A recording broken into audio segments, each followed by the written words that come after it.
কথিত স্বামী বলে বলে যে আমার প্রথমে গায়ে লাগে নাই, কারণ এটা তো টোটালি ফেক।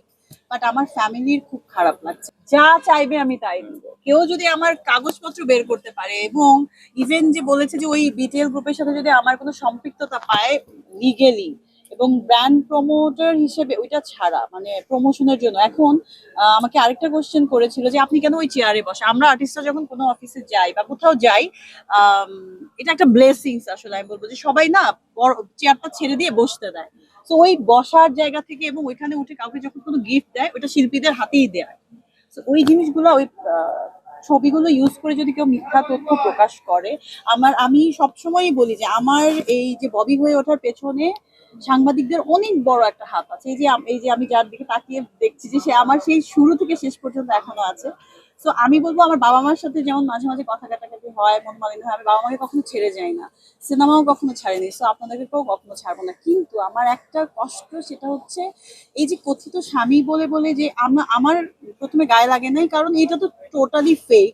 বাট আমার ফ্যামিলির খুব খারাপ লাগছে। আমার ফ্যামিলি যারা বাইরে থাকে, ওরা তো আসলে দেশের এত যে নিম্নমানের কিছু জায়গা থেকেও মানে যেমন সবাই আর্টিস্ট না, সবাই সাংবাদিক না। সাংবাদিকতা আসলে অনেক সম্মানের একটা কাজ, যেটাকে আসলে অনেকে অনেক ছোট ভাবে নিয়ে যাচ্ছে। যে কেউ সরি টু সে, কেউ টাকা চাচ্ছে, ওইটা পছন্দ না হলে ভুলভাল নিউজ করে দিচ্ছে, কারো ইগোতে লাগছে।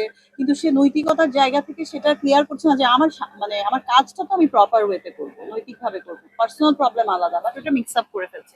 তো তাতে কি হচ্ছে, এমনি আমাদের এখানে শিল্পীর এত ভালো ভালো শিল্পীদের সংকট, আবার সেই শিল্পীর পেছনে যদি এইভাবে মানুষ লেগে যায়, ওইটা একটা ভালো ফ্যামিলি থেকে এসে কাজ করাটা অনেক কষ্টের হয়ে যায়। যেমন আমি যদি মানসিক চাপে থাকি, আমার ফ্যামিলি থেকে, আমার মা অসুস্থ, এই নিউজগুলো দেখে সবাই অ্যান্সার করতে পারছে না, আমাদের তো ম্যাক্সিমাম সবাই দেশের বাইরে থাকে, তারা আরো বেশি বুঝতে পারে না যে এরকম কেন নিউজ আসবে, এত অদ্ভুত, তোমার বিয়ে হয়েছে আমরাই জানি না, এটা কিভাবে হয়।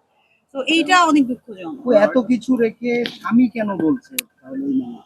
এটা আমার প্রশ্নটা তো এটাই, যে বয়ফ্রেন্ড বলছে না কিছু এটা মানে এগুলো বলে বলে, কারণ আমার ভাইরাল হবার মতো নিউজ আমার মনে হয় কাজের বাইরে খুব একটা এত বছরে হয়েছে। তো এইটা একটা কেউ যারা আমার পেছনে আসলে লেগেছে, আমার পেছনে লাগার মতো ওরকম কিছু নাই, বা ওই লোকের পেছনে যারা লেগেছে ওই লোকের যদি নিউজটা দিত, তাহলে তো ওইভাবে হাইলাইটেড হতো না। এখন ববি নামটা অ্যাড হয়েছে, যেহেতু আমি আমার বউ সিনেমাতেও উনি আংশিক প্রডিউসার দিয়ে তার ভাইয়ের সঙ্গে যে কাজটা করেছি। তো ওই ইয়েতে যারা দেখেছে তাদের কাছে মনে হয়েছে যে ববি নামটা যোগ করে দিই, তাহলে আমাদের নিউজটা বেশি ভাইরাল হবে।